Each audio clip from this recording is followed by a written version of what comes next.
No, no, no, no. Hey, stop. Hello, boys and girls. Radio Tulum Nation. I hope you're feeling great out there. We are so very excited to introduce you to Paris Love Child, who's our first in-house, or maybe the second, but really the first, because there's only one Paris Love Child. And the story of it is a friend of mine, Steffi, texted me and said, "Oh, I have this beautiful singer named Paris Love Child." And I said, and then I listened to the music, but then I said, well, you had me at Paris Love Child. So, hi, Paris. How are you? I'm very well, Mandeep. How are you? I'm great. I'm great. Welcome to Radio Tulum. How's everything going? It's going super well. Thank you so much for having me. It's an amazing, amazing experience being here. Great, great. So we always start out to get a sense of the awakening to the creation. So Yes. tell me a little bit about where you're of and how you have traveled this life up to this point. Well, it's a long story. We got time. We can That's condense what it a little bit. That's what everybody says. Well, I'm of England, unfortunately. And your parents, Paris Love Child, what I found interesting was that your parents actually have this Yeah. name, right? This is not a Yes. concocted name. No. Well, my mother's name is Beep. Omarigi Child. And my father's name is Beep Lawrence Love. Ah, fantastic. So I took the last names and I mixed them together. And the reason why my name is Paris is because I was conceived in Paris. Wow, wow, wow. There's that great Malcolm McLaren song named Paris. It always reminds, that's a great jazzy tune. Well, welcome to Radio Tulum. So, where does the music enter into your life? Sorry to interrupt you. Sebastian, come here, please. I'm sorry. All right, we've got our beautiful manager coming into the shot here. Look at this. I'm gonna. I can't. No, you can't kill it. Just get it away. Okay. Thank you. Well, we are in the tropics, Paris. I'm so sorry. I know that. I know it's their domain, but I just didn't want to mess up the interview by screaming. Oh, wow. Well, we love a little screaming around here. Yes, absolutely. I have a crippling fear, actually, a phobia of insects. Oh, really? Yeah, it's really troubling. I've gone through multiple therapy to try to get rid of it, but it goes deep. Wow. Well, we're here. We're gonna talk a lot of psychology about insects of the world. Not in this interview, of course, because this is going to be a web series. But take me back to your, musical roots. Yes. Where does the music come from? Well, my mother is a singer. My father, my uncles, they play the djembe, the drums. They were part of a drum tribe. My father is originally from Grenada, Carriacou, but was born in Lebanon. And 7 generations of Lebanese men, but all very in touch with their African and Caribbean, and South American, being from Carriacou roots. So my music influence really, I think, probably came from my mother, being in the blood, because my grandmother always loved music, but she says she's tone deaf, and my grandmother is the one who raised me. And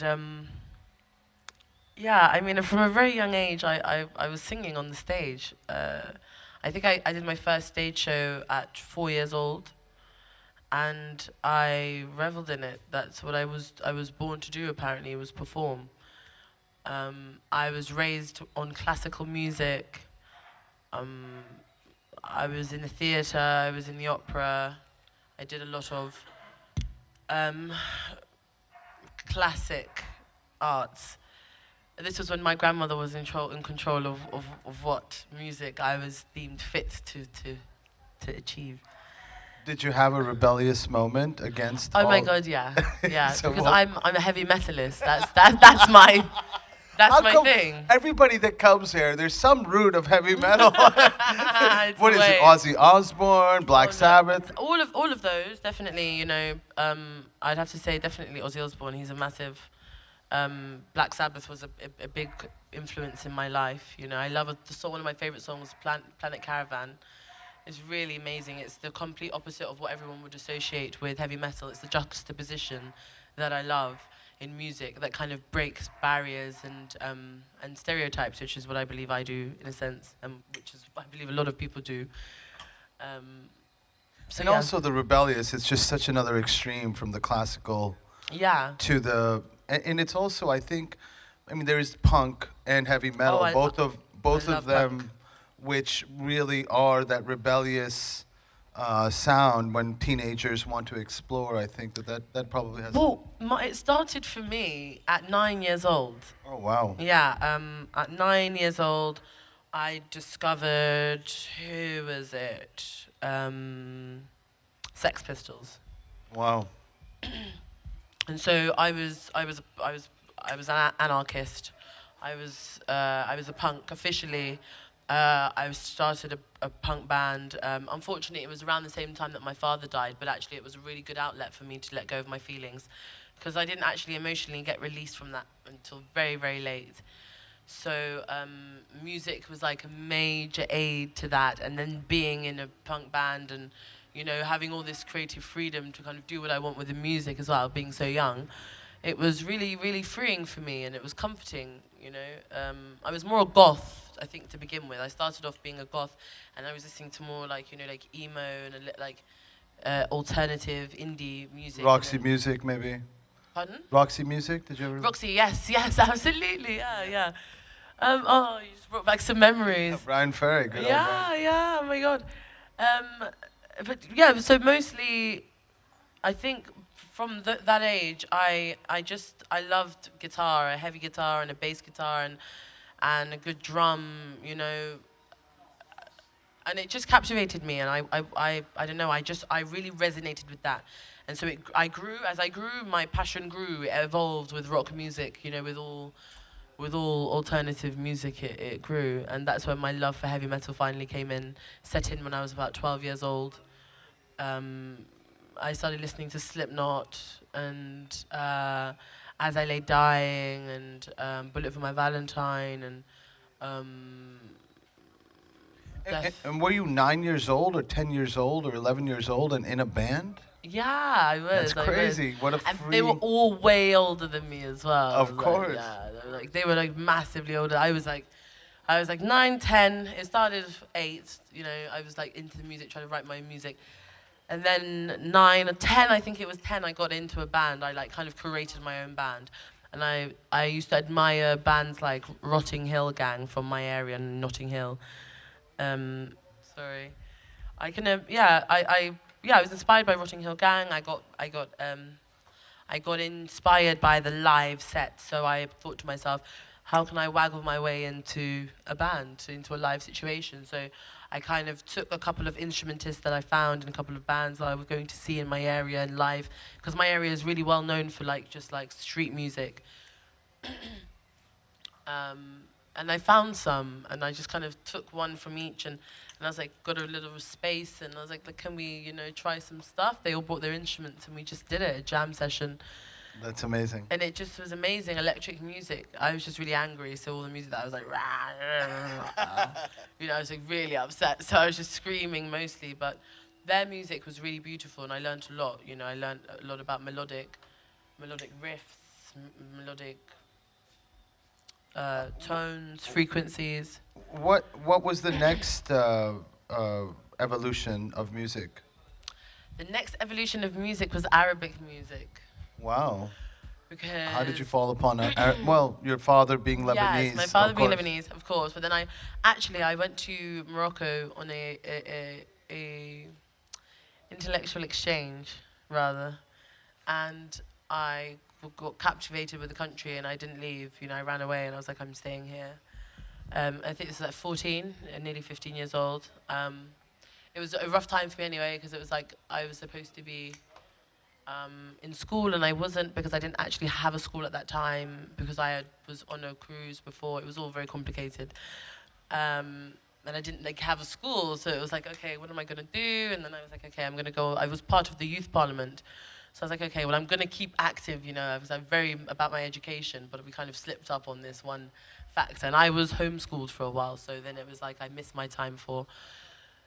Anyway, so it just turns out that I went to Morocco for an education exchange and ended up staying. We ran away, you know, and stayed there in Morocco for like 4 months. That turned into nearly, well, yeah, nearly a year, you know, and then found my love of traditional Arabic music, traditional Moroccan music, traditional Egyptian music, traditional Tunisian music, you know. Well, that's fantastic. Why don't we cut to a song, and we're going to jump around a little bit. Well, Sebastian, what song are we going to... We're gonna play Jihad. Are we going to go with something... Well, or with one of the songs that I love Yes. growing up. Yes. Okay. Um, What are we going to go with first? well, you know what? You have to get the song. You have to download it, darling. You know. One. One is the password. Hello, hear the love. This is Radio Tulum. We are having a few technical difficulties. We haven't been ready for you at the moment. But we are so blessed and honored to have Paris staying with us. Wait till you hear the music. It's one, Renato. So we're gonna play something for you. What's it called again? This song is my inspiration. The first song that kind of got me into Arabic music. Massively. That's wonderful. So let's hear it. What's it called? It's called Ahwenus. Ahwenus. All right, hear the love. This is Radio Tulum. You're going to be looking at the beautiful Paris while we listen to the song, but just listen and hear the love. Can we turn the bass up on it? Because I think the bass was the thing that got me. Turn the bass up, baby.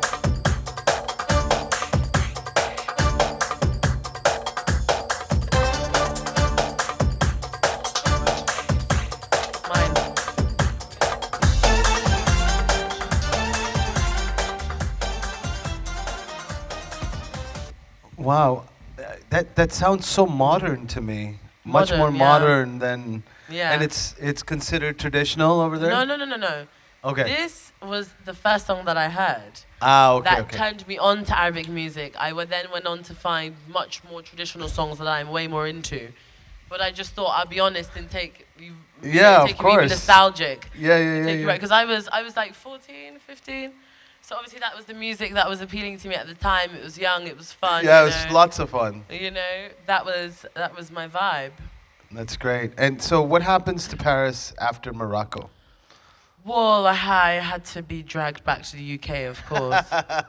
Somebody found me, got me on a plane. I think one of my sisters come and got me from Morocco. And was like, school. And I was like, okay. So then I went to school and everything was really different, you know. Were you missing your journey and stuff? Yeah, because I was really free and I was working and I had all this independence and then all of a sudden it was just like school. Yeah, just like Then it was like structure. Then it was like organization, discipline, and also a lot of racism. Because I had to go to a school that was last minute. It wasn't planned, and it was in the middle of nowhere, you know, in London, but outside, like on the skirts of London, you know, on the right outskirts. And they were quite ignorant, and I was like really well-educated London girl, you know. What do you feel like that sort of informed further your music, that sort of treatment? Well, yeah, because it just made me realize I didn't think I was different to anyone because all I lived in was my Portobello bubble. Right. You know, that I was like, everyone's so fabulous, everyone's so different, but everyone's accepting and everyone's like lovely, you know, and I live in a melting pot and a cultural, you know, dream. And then I went there to go to school and I was like an outcast, even though I had gone to school in the Isle of Wight and that was, like, I was an outcast there, but then it was different being in London and still being... sorry to so did you run away again? No, I stayed. Oh, wow. I stayed. I stuck it out for a little bit anyway. And I got massively into partying. Of course. In London and the rave scene, you know, and I was massively into house and trance. It started with trance, actually. I remember it all started with trance. I was listening to like Motorcycle, you know, and Tiesto and Armin van Buuren and Chicane and all of the golden oldies, you know, and also a lot of acid house, you know, Frankie Knuckles. And I mean, I just really got massively into tech electronic music. Yeah. You know, and I was like, it was kind of a guilty pleasure of mine as well. I kind of hid it from everyone because it wasn't deemed cool. You know, like the cool kids weren't listening to that. I was never deemed cool anyway because I was really always listening to something that everyone else wasn't. But listening to like electronic music and like, you know, like 15, 16 in school, it's just that wasn't cool. It was all about like bashment or like dance hall or, you know, like rap or whatever, these types of music. And I mean, I loved it all, but that just wasn't me. I was into my Arabic, and I was into my trance, and I was into my metal. It was like, that was it. Right, so. and you were partying, and it was the music that was also around, or? Yeah, no, it wasn't. It was like, I don't know, I was far too young to be on the scene that I was on in London. But then I ended up running away again. I ended up traveling, yes. I made a dear friend of mine. She's my friend to this day, Lily. One of my best friends, really. She's like my sister. And we fought in school. I was a bit of a bully in school, and I was a bit mean to some people. I've apologized to them all now, you know. Okay, good. But you made amends. I did make amends. I got out of school, and I saw the errors of my ways, and I contacted all of them. And, you know, we're all on good terms, apart from one. I'm still trying to put Shani, if you're out there, I'm sorry. I apologize. You know, that wasn't my intention to be so mean. That's amazing. But yes, a friend, Lily, and we used to kind of hate each other. And then one day, she kind of caught me listening I caught her listening to trance. And I was like, oh my God. And she was kind of like listening to it outright, you know, and she had her tongue pierced, and she was really out there and like really owning her thing. And I thought that I was the only person that was cool and grown and owning my thing. And I was like, oh my God, who is this bitch? You know, she's not allowed. You know, that's me. Yeah, how we want to control you know, the music. Your ego. Like, I was massive, so caught up in the ego. And, well, I don't know if it's ego. It's like that thing that you have for yourself, and then all of a sudden you realize there's other people that have it. I mean, well, you know, I was a kid. I'm pretty sure it was ego. I was like gassed on my own vibe. And I was like, had so much life experience. I just thought I just knew so much more than everyone. So I just thought, what does she know? And then turns out, you know, we had so much beef before that. And then we spoke and everything was fine. And then turns out we like loved this music. And then she invited me back to her house. She fed me this amazing food, and I love food, as you know. As I know. Great food here at Tulum, Radio Tulum. Oh my gosh. But yeah, fed me this amazing food, and we became friends, and we ended up dancing to trance music all night, really, in her house, and then stayed at her house, probably stayed up until 6 in the morning, just dancing to trance and talking and smoking a hell of weed, and, you know, God knows what else. And yeah, went to school in the morning, like everything was fine, like nothing ever happened. And then she invited me away to Lithuania with her and her family. And then that's where it all began. We were like, okay, we're going to go to Sensation White, which was a massive trance party back in the day. And Sensation Black, and we went on journeys. I couldn't even begin to tell you some of the stories and where we went and where I went and what we saw and the music I found and the parties that I went to and the people I was with. But, you know, to be honest, I just had an experience that was way beyond my years. And it seems so. I'm grateful in a sense for that, but I'm also really grateful for the innocence that I'm finding again at the moment, just being able to be, and what the freedom that Radio Tulum has given me to just be and be myself and to be an artist and to create, rather than having to worry and stress and feel, you know, just feel stagnant and obligated. Yeah, I mean, I think that's what the Western ideal does, and that's one of the reasons why, you know, an artist such as yourself or myself, we have this tendency to run away from the motif of the regular. But why don't we take a moment, and since it's a great segue, why don't we listen to one of your songs, Which one are we gonna play? All right, hear the love. I'd say we start with Jihad.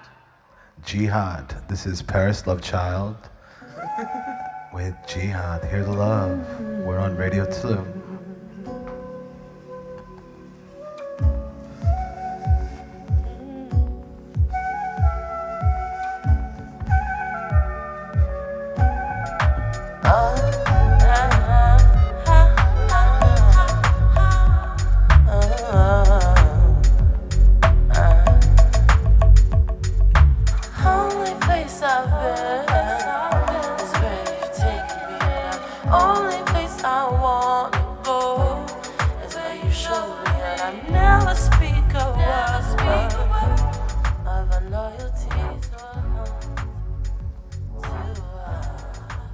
All right, so is this an original song?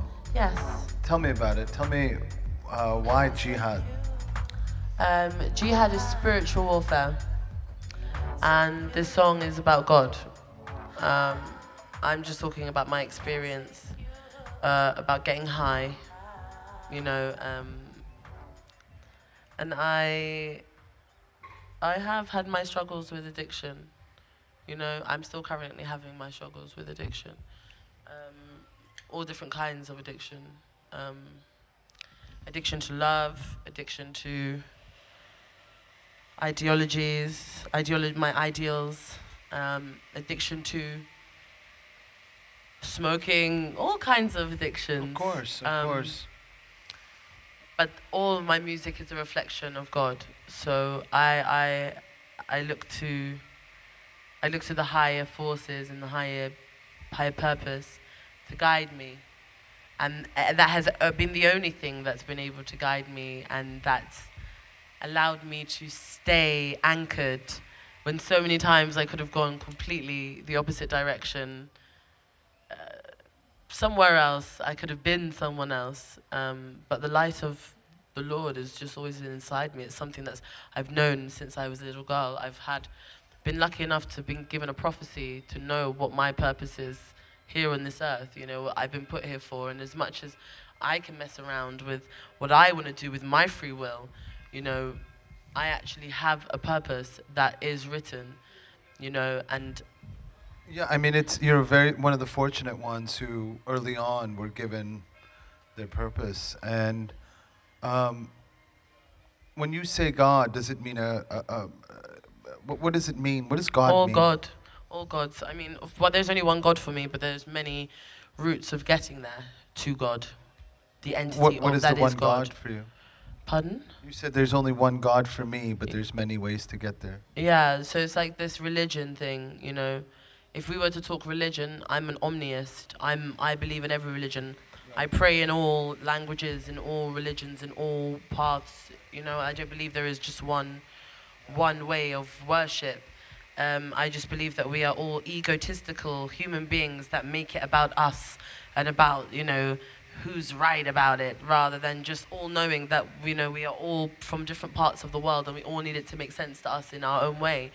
So there are all different ways of getting to this one entity that we all universally identify with, that it is this being or entity or energy that is God or Gaia or whatever it may be for you or for whomever it may be for. But for me, it's just the creator, you know, and it is because it is omnipresent, omniglorious. It's neither woman nor male, and both male and female. It's a formless energy. It's a formless energy that's been here before us and it will can remain hardly after be us. conceived and transcribed in words. I mean, it can be. I mean, I think we've all, like in art, or especially in music, you know, when you're entranced, everything boils down to sound vibration, right? That's what really the energy is, you know, Om is a sound vibration. It's a vibration. The cavemen, one of the initial cavemans that were discovered where the hieroglyphics were, or the cave paintings were, was where the echo was the loudest. Loudest in the cave, Yeah, so, I mean, I think that's, we should all be in touch with that power Yeah. that is the universe Yes. that resides within us. And Absolutely. I think, you know, the other factor is that there's only one ancient durable order, Yeah. and it's called humanity. Yeah, And we're all humanity. sitting in that And umbrella. we're still sitting in it. Yeah, exactly. There's not much we can do about that. But actually, there is, and you know what? We'll show you that there is. The way that humanity has become inhumane, that is like the undoing, the unraveling of humanity has become what we are now, and that can show you the massive impact that actually some or one person's ideals can do to the rest of the human race, and the massive impact that we think we can't have that actually we can. Yeah, I mean, and I think that if we gathered and were in touch with this sort of understanding, deeper understanding, and I think that the subconscious frequencies, that line where the subconscious and the conscious are, those frequencies are vibrating this understanding. That's why there's so much chaos at the moment. Yes, of You know, course. and I think we're in tune with Mother Earth, which is the greatest show of this force and this energy. Yeah. You know, why don't we go to one more song? Should we go to another song with that? Yes, we should actually. Why not? Hear the love. This is Radio Tulum. We've got Paris Love Child with us. Episode 1 of the web series. Love in the morning. Love in the morning. Is that what it is? Mm-hmm. Hear the love.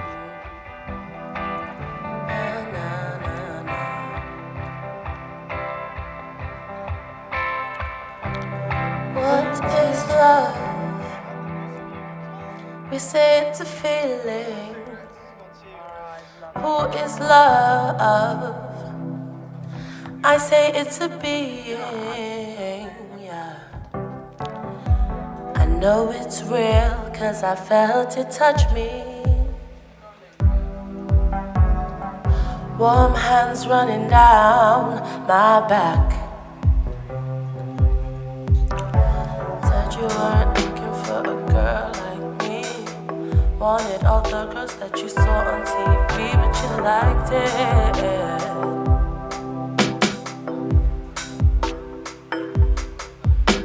Let's take a ride, take a ride. Would you wanna walk with me? Thank you very much. That was Love They in the really Morning. like the music, huh? They want to Yeah, play it all they the want to time. listen to the music. I mean, they all want to listen to the music, but this is very important. I think, you know, we often believe in Radio Tulum that the process, sharing our process, and if we all understand, if people understand the process, that it's not, it's commitment, it's discipline, it's living your dream, living your awakening, Sure. living your God, as you say. Yeah. It will inspire others to live creatively. And if people are living creatively, it's going to be a lot better world. So Very true. So it's just as important. We're going to get to the music, don't you guys worry. But this is a long series. We've got a month and a half with Paris. So, and she's been also recording already at Yeah. Radio Tulum. How's that been going? Oh my God, that's been going amazingly. I've recorded, since I've been here, I've recorded 4 tracks, 2 house, 1 world music, and 1 tech track with Tone of Arc, Derek, who's a really super cool guy. Super cool. I met him the other day. Yeah. Yes. Oh, and watch this space. I should be doing a talk with Pillow Talk. Definitely sometime this week we'll be getting in the studio. So it's a really amazing space to meet people and to be creative and actually just to get set up. The same day that I got here, you guys got an amazing setup in my room. I can record anytime I want. So which is why I had the creative freedom to make 4 songs. You know, and I've only, how many days have we been here? I think since the 30th, so it's been only like 4 or 5 days. It So seems it's forever, only though. 4 or 5 days. It seems like forever. We 4 love or 5 that. days, and I've made 4 tracks. So yeah, I'm feeling pretty good, pretty confident. That's amazing. And we're definitely going to have Paris with some performances.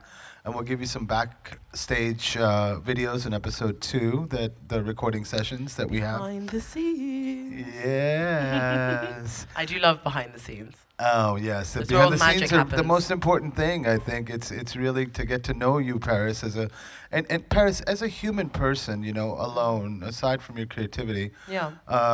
You know, I get a sense that you're driven to learn. Yes. You know, you're really driven to learn. Where does that stem from? That comes from my grandmother being in my ear, being like, "You must learn. You must learn. The most important thing in life is education. Without education, we are nothing." You know, and I think that just resonates in my head because it's the older I got, I thought I knew everything, you know, when I was younger. And the older I get, the more I know that I know nothing. And the more I'm just thirsty to learn and to understand and to you know, to grow. I just want to be the best human being that I can be. And you can't achieve that by staying in a comfort zone, staying within your knowledge space, or staying anywhere, really. Yeah, you got to continue on. And I often say that I don't even know if it's just in the knowledge, because knowledge is accumulation. I think often it lies in the assimilation of that knowledge. Yeah. And I think that you permeate that inspiration around here, which we're very honored and blessed to have around here. Oh my God, you guys are so kind. So why don't we hear one more song with Paris, because we do have to set up for Sante, and this episode we can finish about the historical sense of Miss Paris Lovechild, who we're so honored to have with us. And Paris, tell us, talk to me before we begin to the next song. What is inspiration to you? You know, like, how does a song come to you? Okay, the song, those are the right words, come to me. They do really come to me because it will start either with a hook of a song or a melody in my head. And then I have to get the melody down. And then once I've got the melody down, I'll start to, everything will just start to take place. It's not really me, to be honest with you. I just feel like a vessel. It all just happens, really, and then I just have to get it out. But I don't really find myself working on songs. You know, they just come out. Growing, like, in my house in London, I grew up, like, looking after my gran. I'm a carer. I didn't really have much time to myself or, like, on my own. I didn't really have a room in my house for a while because my sisters or whatever I had to share. So, like, the only space I had was the bathroom. And so for a lot of the time, the only time that I'd make a song was on the toilet. And so that was like my gag, you know, that was like my thing. It's like, yeah, how does a song come to you? On the loo. But to be honest, that is still kind of the case. I sit on the toilet and it all just comes. I don't even have to be doing anything. I just sit in the bathroom, get in the bath. You know, I think it's anywhere that I'm alone, where I have me time. Which is a luxury in my life. I don't really have such things, you know. Well, that's why you've chosen to come to Tulum, I think, Absolutely. to have that me time. And I think it's in that, you know, you're in touch with your meditation. You're in touch with your... And it touches upon what I always say, is that even inside the chaos, you can find creation, you know. True In fact, creation. that's where the creation... That is where the creation exactly. lies. And there is no difference between creation and chaos, or life and death, or any of those things. Those are one part of a whole, and it's really inspiring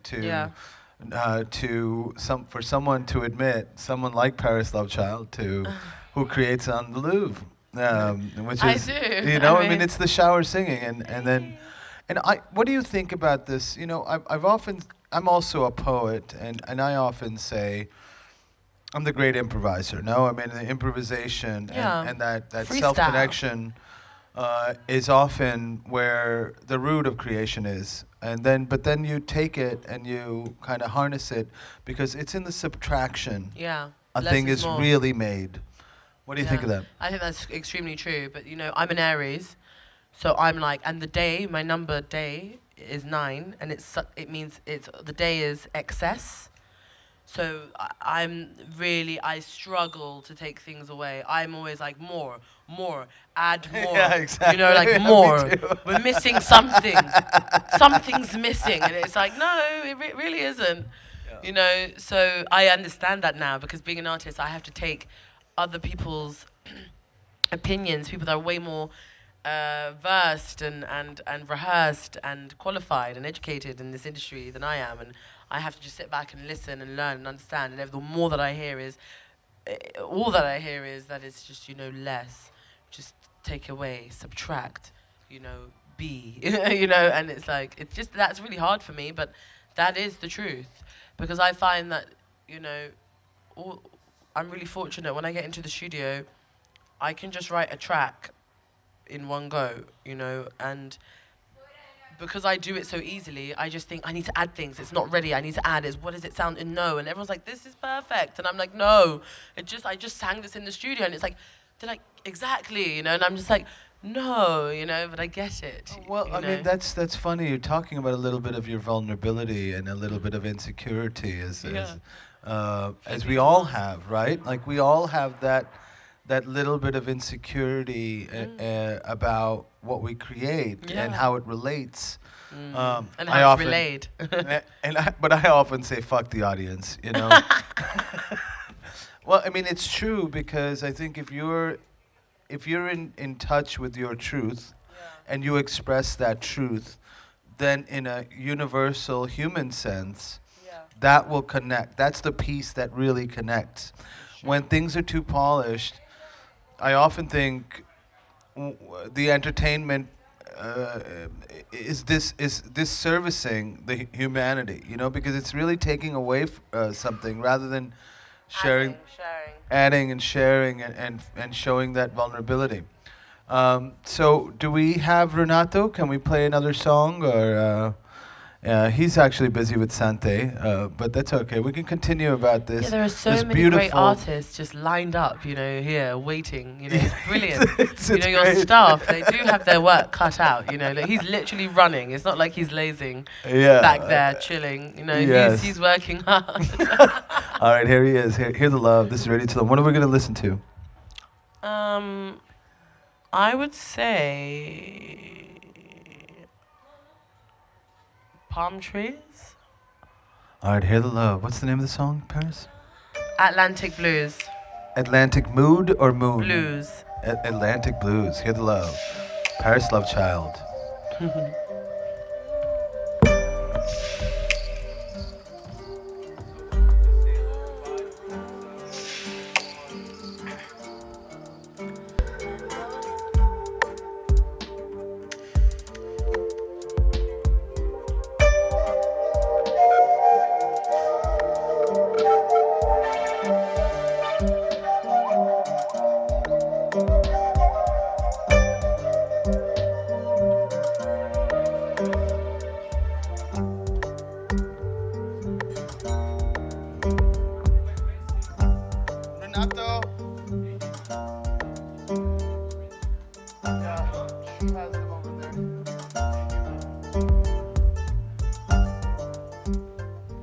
All right, that was Paris Love Child with, what was the name of the song again?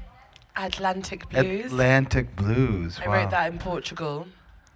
I was morbidly upset and I had so much around me, so much beauty, everything was amazing. Was it heartbreak? No, just depression. Just depression. Just chronic entitlement. Well, you know, there's a word.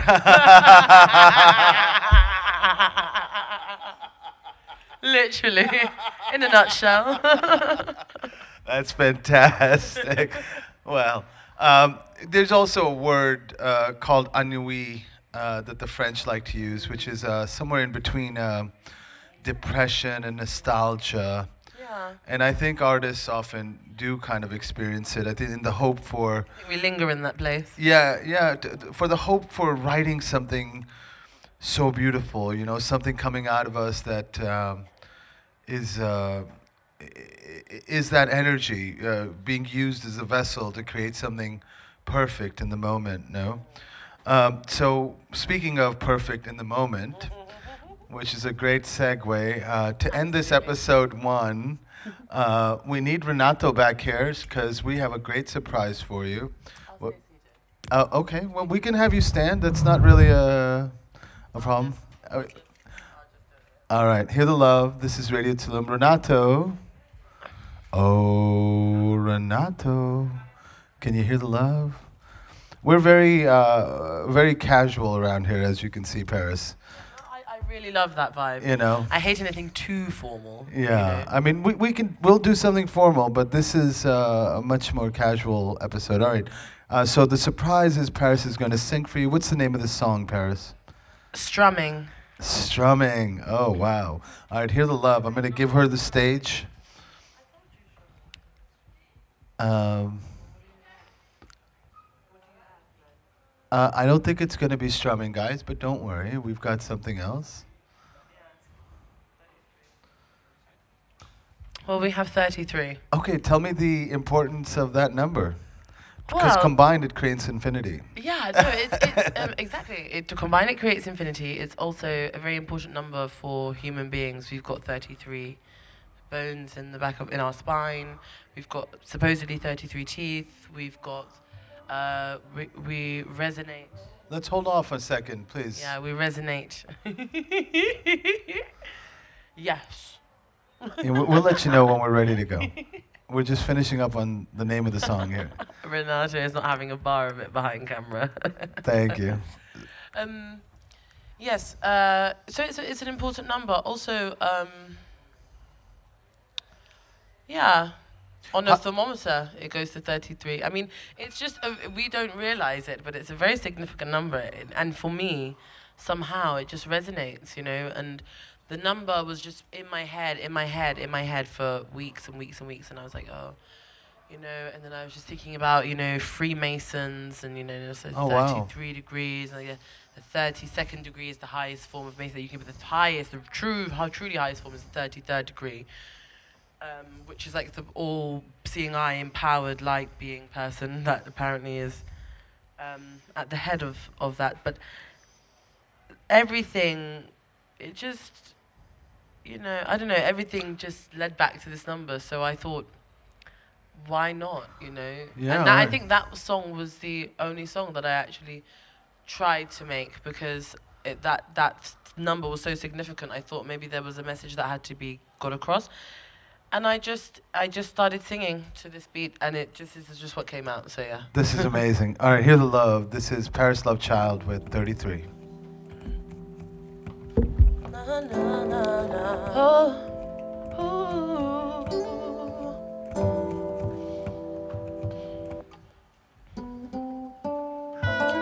lost in your wilderness, you pull me in, draw me in, draw me in.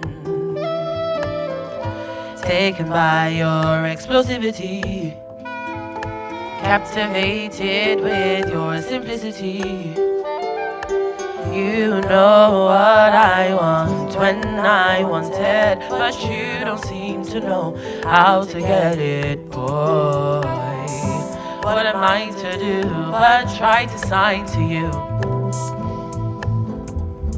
Oh, oh, can I get a little bit closer? My love is on the dance floor. I've got 33 degrees of separation. Can I get a little bit closer? My love is on the dance floor. I've got 33 degrees of separation. Don't lose my desperation. Don't act like you blocked me, baby. I'm in the corner acting wavy, yeah. Where you found me. You claim you wanna get inside my mind, but you don't ask me anything. Nah, I see it from the way your eyes look at me. You're confused, baby. I bemuse you. So why don't we skip the small talk? We ain't going nowhere. We ain't going nowhere. No, I think the only thing between you and me is chemistry. Oh, can I get a little bit closer? I got 33 degrees of separation. Can I get a little bit closer? My love is on the dance floor, baby. I got 33 degrees of separation. Don't feel my desperation. Don't act like you clocked me, baby. I'm in the corner acting wavy, yeah. I wanna get a little bit closer. I wanna get a little bit closer. I wanna get a little bit closer. I wanna get a little bit closer. I wanna get closer.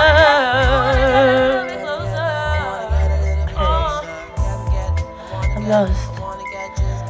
I said I'm lost.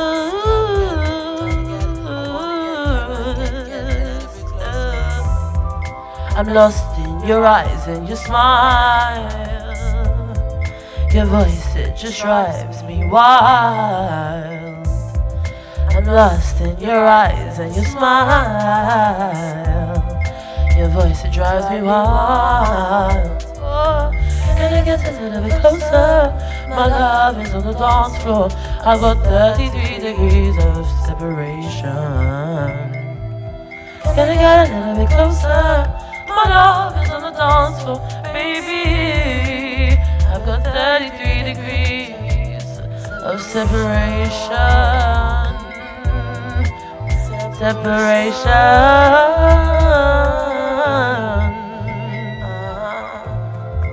Thank you so much, Radio Tulum, for having me. And you gon' keep on having me.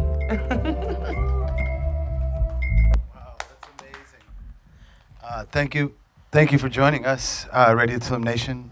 As we like to sign off every episode, go out and support your independent voices. Those are the voices that are longing to be heard, and they are the ones that are going to set you free and change all of humanity. So hear the love in all that you do and all that you are, and be your intention and be of your consciousness. This is Radio Tulum signing out. Episode 1 finished. Thank you so much, Paris. Thank you so much.